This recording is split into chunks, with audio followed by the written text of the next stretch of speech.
What's up, guys? Welcome to Second Take. I'm here. I'm your host, Isaiah Wallace, joined alongside Tegan Summers, Peyton Laughlin, Garrett Anderson, and we have a packed show for you guys today. And I'm going to stop pulling my mic as soon as I get my mic set up. Okay, so we are going to start with the playoff contenders versus pretenders today.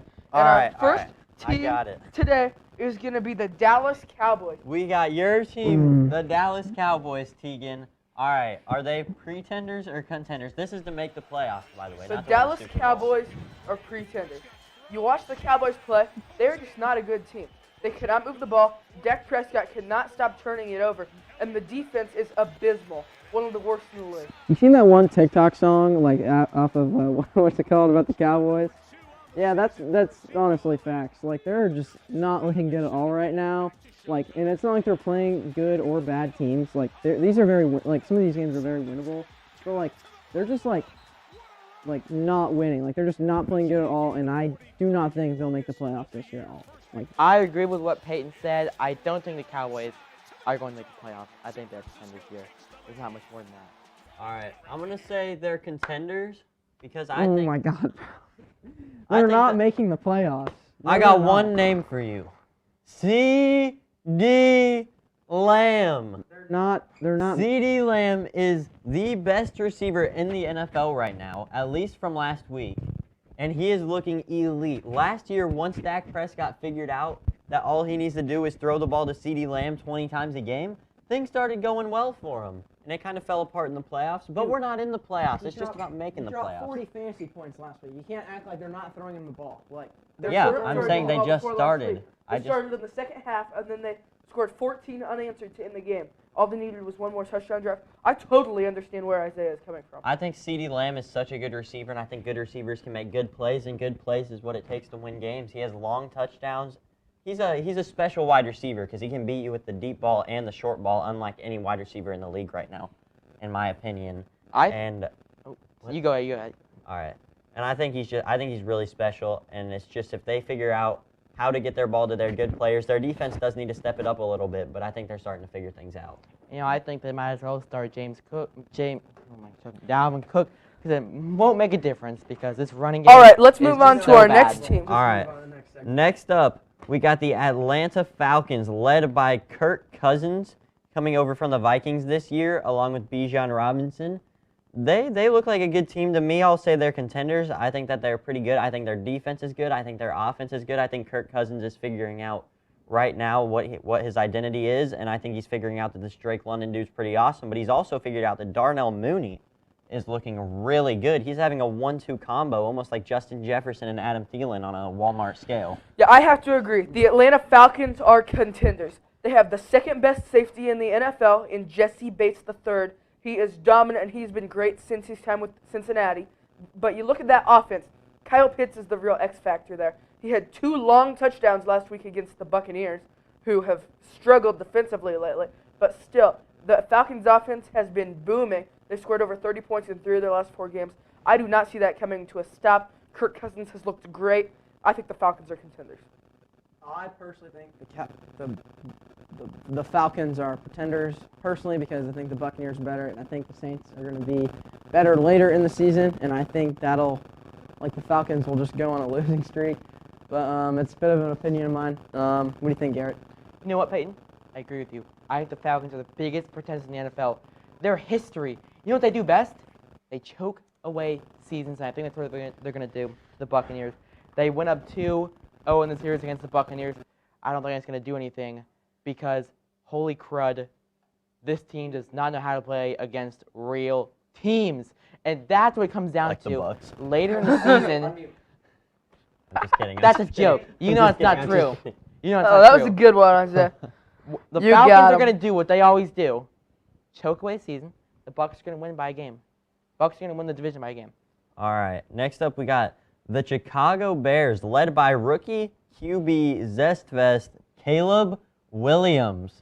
And he's turned things up recently. He's starting to look better, but they're going to need to figure stuff out, and they're going to have to win now, win quick, because they have They have the Vikings and Packers in their division, and they are both elite teams. Yeah, Caleb Williams looked really good in college at Oklahoma, taking over for Spencer Rattler, and then at USC, winning a Heisman Trophy in that 2022 campaign.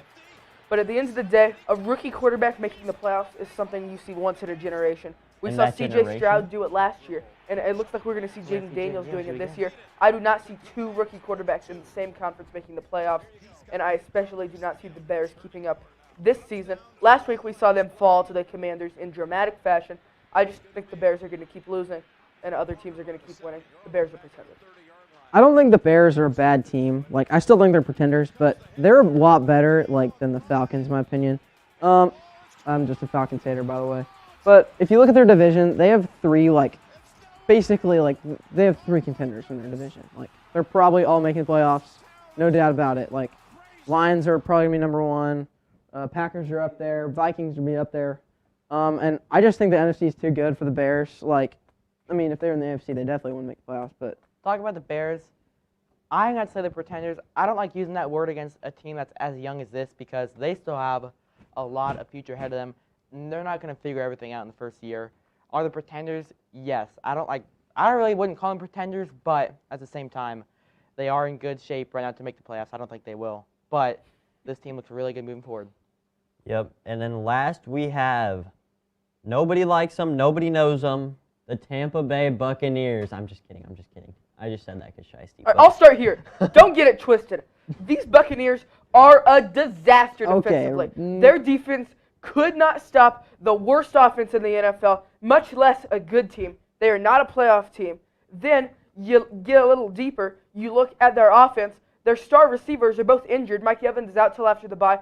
Godwin suffered a gruesome foot injury. He looks like he's done for the year. These Buccaneers are not a playoff team. The NFC is too good. The Bucs are 4-4, and their next two opponents are the Chiefs and the 49ers. They'll lose both of those games, fall to 4-6. Don't get it twisted.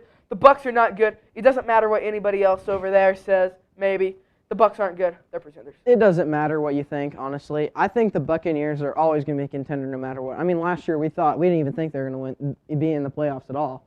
And then they won a playoff game last year. Like, no one was expecting that from the Buccaneers. And no one ever really expects anything from the Buccaneers, which is why they're always considered contenders, my thing, because, you know, they're very underrated, in my opinion. Baker Mayfield is a very, very good quarterback, in my opinion. He's better than Jordan Love. He's better than Jared Goff, in my opinion.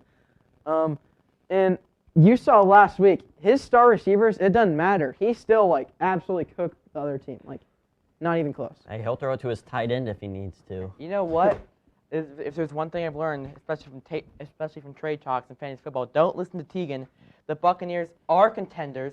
The Buccaneers offense is moving at an electric level we've never seen before. Offense coordinator is incredible. Mike Evans will be back after the bye, and then guess who they play? They play the Panthers. They play the Raiders. They play the Saints again. They play the Panthers those next 4 games. All 4, they're going to win. They're going to have 30-plus points. Give me the Buccaneers contenders. Well, when you're with the Buccaneers, scoring 30-plus points doesn't mean much when your defense gives up 30-plus points every single week. All right, let's move on to our next segment. All right, next up we got Cowboys fan. We got some trade talks.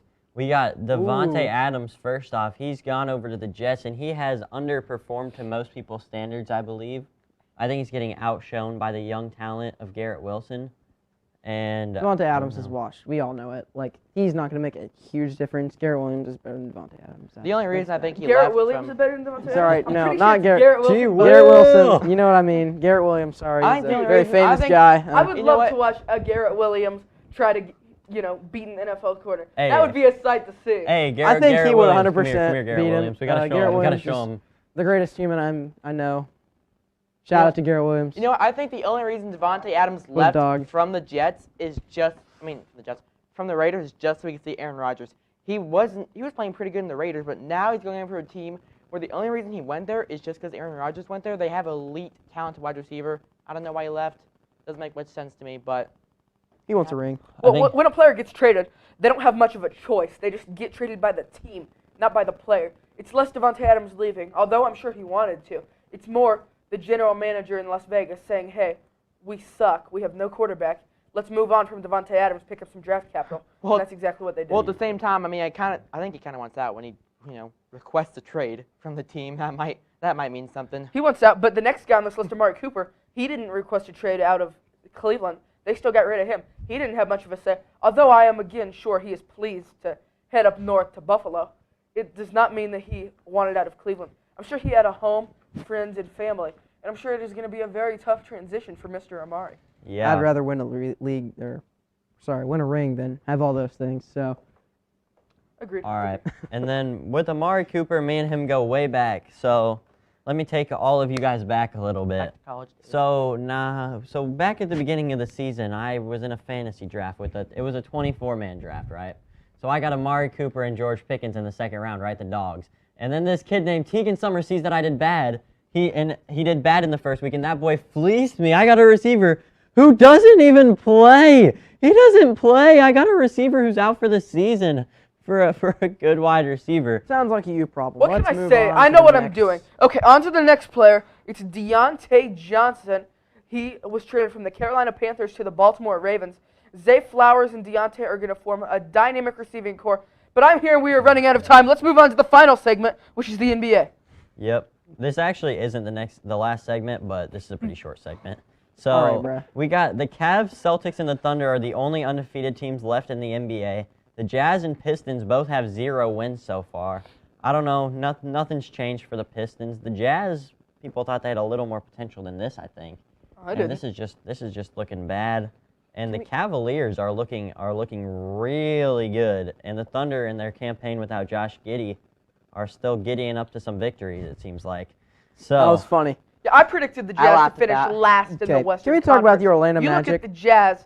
Taylor Hendricks Please. suffered a gruesome injury. He had a That's the Charlotte dislocated Hornets. ankle, a broken tibia and fibula. As I'm being interrupted by everyone on this cast, Probably because we don't Excuse really you, care. dude. That's why we don't care. I don't fancy being interrupted. All right, speaking of the Orlando Magic, 4-1 now, guys. Paulo Banchero dropped 50 points, was it? 50 what? I don't know, but 50-0-5-0.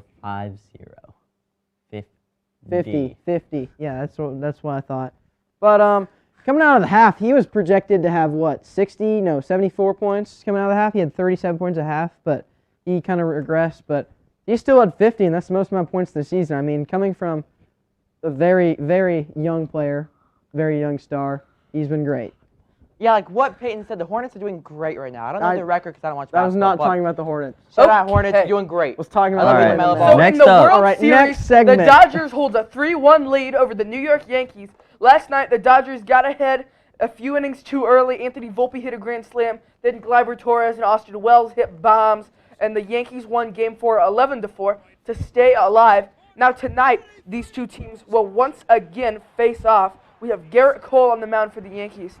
And do we know who's pitching for the Dodgers today? I do not know who's pitching for the Dodgers. It's Jack Flaherty, I am being told, by someone in the other room. Yeah, Flaherty and Garrett Cole, that was the Game 1 matchup, and that is, again, the Game 5 matchup here tonight. But Thank Jack you, Oliver Flaherty Christie. is an elite pitcher. He was great for the Tigers, got shipped over to Los Angeles mid-season, and he has dominated there. He had a few rough playoff outings against the Mets. There were some questions about his fastball velocity, but he certainly looked great in Game 1. I expect him to look great here tonight in Game 5 and finish off the Yankees. All right, so you think they're winning it today? Absolutely. And how do you think they win it today, or what's your prediction? I think they're winning it today. What do you I think? don't know much about baseball, but I know the Yankees are a big team, so I'm going to go with the Yankees here.